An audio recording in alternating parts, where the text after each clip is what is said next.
morning is very short, but memorable. It's one that I have learned as a teenager, and it's always meant something to me. Galatians 6, 9 and 10. Let us not become weary in doing good, for at the proper time we will reap a harvest if we do not give up. Therefore, and if you know me, you know that therefore means something coming next is important to hear. Therefore, as we have opportunity, let us do good to all people, especially to those who belong to the family of believers. Well, Christmas is over. Many of us came to last evening after a whirl of the morning, the preparation of the meal, and the cleaning up. The living room is reasonably picked up, and we're finally sitting down. Somewhere deep inside, a whisper can be heard. Well, that's over until next year. There are two sides of Christmas. On the one hand, there's the shopping and the gifting, the gatherings, the family. Then Christmas Day, which is the whirlwind of activity. And then it's over. Now, there are some of you who wished for a time gone by when the family gathered and it was busy and loud and joyous. And you remember that time with great joy. Then there's the other side of Christmas, the biblical, the real reason that we have Christmas, the preparation to celebrate the birth of Christ. We have the retelling of the story through scripture and song, the lighting of the candles, and the remembering all that Christ is in our lives. There is a peaceful spirit that comes with that remembering. Now, for Christians, Christmas is more than a day. It's more than a season. Christmas is a spirit and a way of life.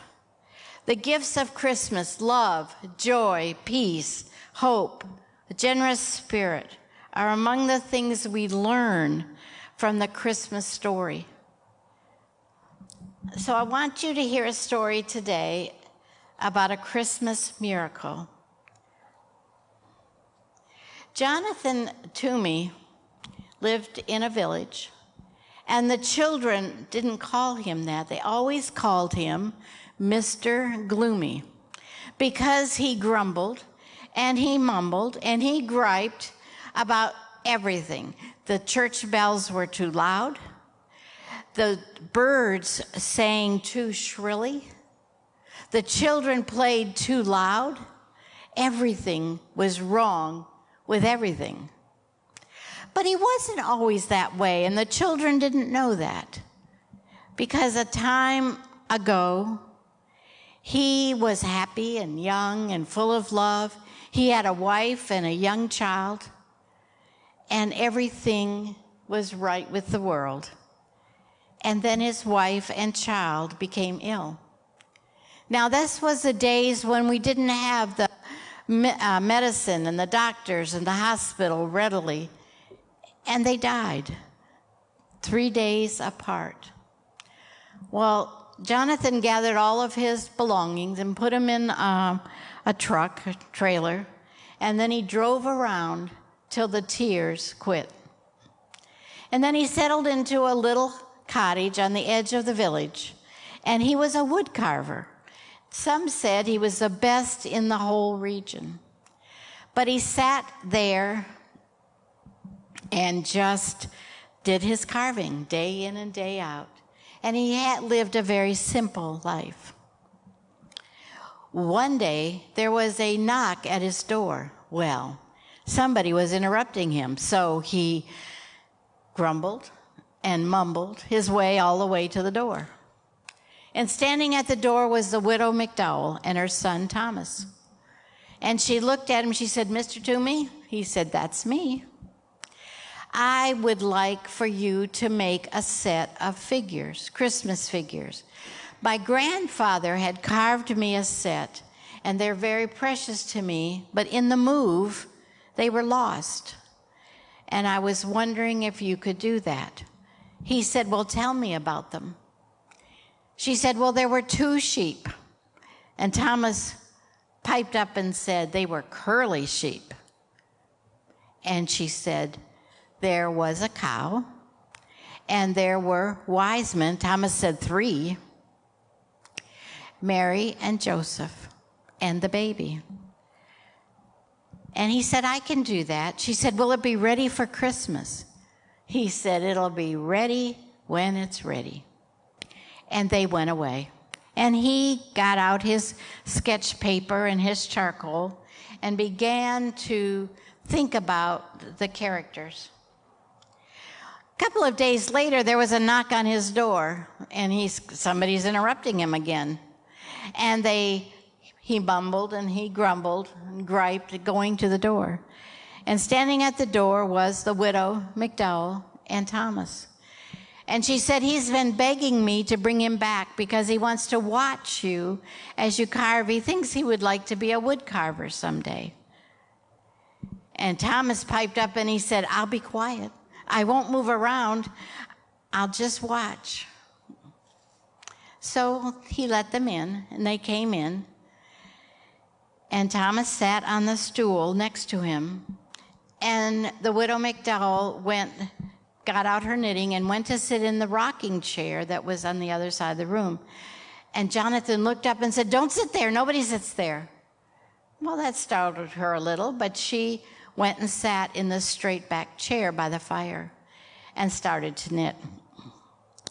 Well, they were working along pretty good. And Thomas looked and he said, "Mr. Toomey, can I ask a question?" "Sure." "Is that my sheep?" "Yes." "Well, it's a beautiful sheep and the nicest one I've ever seen, and it's nice and curly, but it's not smiling. My sheep was smiling because Jesus was there in the stable with them." Mr. Toomey looked at him and he said, "Sheep are sheep. They don't smile. My sheep smiled." Well, at the end of the day, the church bells rang, and he griped and grumbled about the sound. And the widow said to Thomas, "It's time to go." And they left.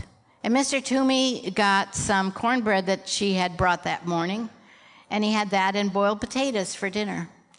And then he went back to the work and picked up that sheep and looked at it and worked on it till he fell asleep. Well, a few days later, there was another knock on the door, and it was the widow McDowell and Thomas, and she said, "He wants to watch." And Thomas says, "I'll be quiet, I promise." And so he went and sat down.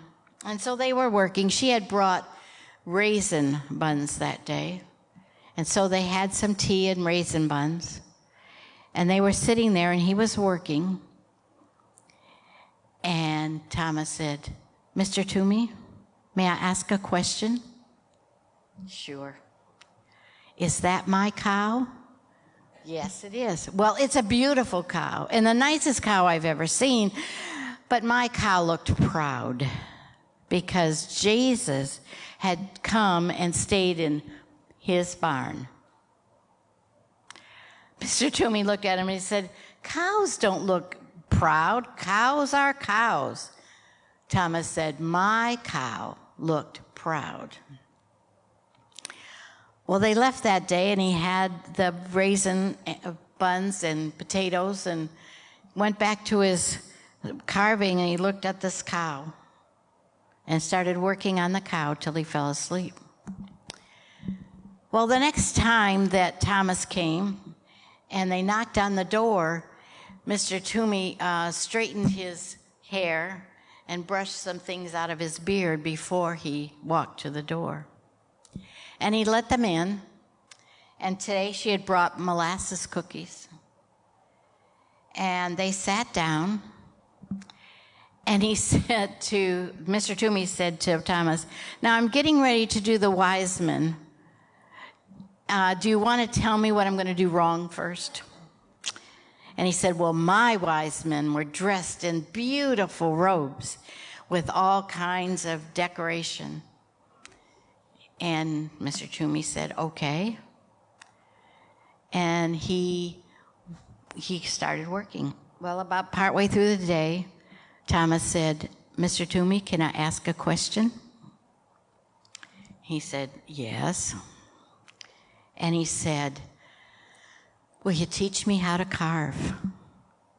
And Mr. Toomey started by saying, "I am so busy," and whatever, and the mother started to say something, but all the time, Mr. Toomey was getting out the charcoal and a sketch. He said, "You'll make a bird." Thomas said, "I hope it's a robin, because I like robins."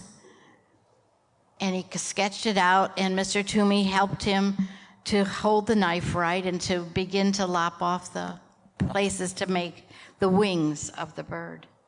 And they worked that way, and Mr. Toomey didn't even hear the bells of the clock at 6 o'clock. But Mother did, and it's time to go. And so they left, and Mr. Toomey ate molasses cookies and boiled potatoes, and then he went back to work on the wise men until he fell asleep. Well, when they came back the next time, Thomas had his little bird with him that he was going to work on, and they were all working very quietly. And then Jonathan said to Thomas, "Okay, I'm getting ready to do Joseph. Tell me what your Joseph looked like." And he said, "Well, he was very serious, and he was bent over the baby Jesus like he was protecting him." Jonathan said, "Okay." And so they went on, and they were both carving, and Mother was knitting. And late in the day, she said, "It's time to go home." And he said to Thomas, "I'm getting ready to do Mary and the baby. Do you want to tell me what your Mary and the baby look like?" And he said, "Well, Mary was holding the baby, and she had so much love in her face, and the baby was reaching up trying to touch her." And he said, "Okay." Well, they went home, and he had some dinner, and then he went to a chest because he was trying to get this picture in his head of the mother and the baby, and he just had a terribly hard time figuring it out, and nothing seemed to work. So he went to a drawer that was there in the house, and he opened it, and he took out a beautiful cloth that had been there, and a rough woolen shawl, and a baby blanket, and some baby socks. And then at the very bottom was a picture with a wooden frame and a charcoal sketch of his wife and baby. And she had been sitting in that rocking chair, which is why he didn't want anyone to sit there. And he looked at them a long time, and he had tears in his eyes. And he looked and looked again. And then he sat down, and he began to carve the baby and Mary. Now, the next time that they came and brought him 2 presents. He said, "I don't need any presents." And Mother said, "I know, but that's why we're giving them to you." And one was the red scarf that she'd been knitting and working on the whole time that they had been there. And one was a very crudely carved robin. And so he took and he went up to the mantle, and he cleaned off the mantle, and he put the robin where he could see it. And he went and finished the figures that he was working on. Well, that was Christmas Eve, and he heard the bells for the Christmas Eve service, and he worked all night. The next day was Christmas, and he went and he knocked on the widow's door with a box that had straw, and it had the figures in it that he had made. He said, "They're done, and I'm bringing them to you." She was so excited, and they set it down on a table, and they took them out one at a time. And sure enough, the sheep were smiling, and the cow looked proud. And I forgot to say that he wanted the angel to look important because God had sent that angel to Jesus. And so the angel looked important. And the wise men's gowns carved with all of the beautiful folds and what looked like might have been fur and embellishment on them. Joseph looked serious. But when you looked at Mary and the baby, it was love in every sense of the word. Well, Jonathan went to Christmas service with the widow McDowell and Thomas. And in the courtyard after church, the children all saw him laughing out loud with a big smile on his face. And they could see his bright blue eyes. And they never called him Mr. Gloomy again. God used the widow McDowell and Thomas to bring about a change in Mr. Toomey. They cared for him. Our scripture this morning from the book of Galatians tells us to not weary of doing good. This is the Christmas part of that Christmas spirit, our lifestyle of taking care of others as opportunities arise. God uses each one of his children, his people, to bring the miracles to others and to ourselves. But when you think of the scripture that talks about opportunities, it's not opportunities like I can choose when it's opportunity time for me to do something. God asks us to recognize his presence and to be available to do what he calls us to do. And it's rarely convenient if you know God very well. It's usually when you'd rather be doing something else. But God calls us to be available. And that's part of that Christmas spirit that lives in our lives every single day of the year. The Christian way of looking at life is to begin to see the world or a neighborhood or a family the way that God sees them. The widow McDowell was doing what she did best. She was baking and cleaning and being a friend. And Thomas accepted Mr. Toomey for who he was and for someone from whom he could learn. The spirit of Christmas goes throughout the year, and you and I are God's miracles, waiting and watching for the opportunity to serve someone else. We are asked to be available, to be aware of the people around us, and to be ready to do when God calls us to do. We are his miracles, and it's our job to do what he calls us to do.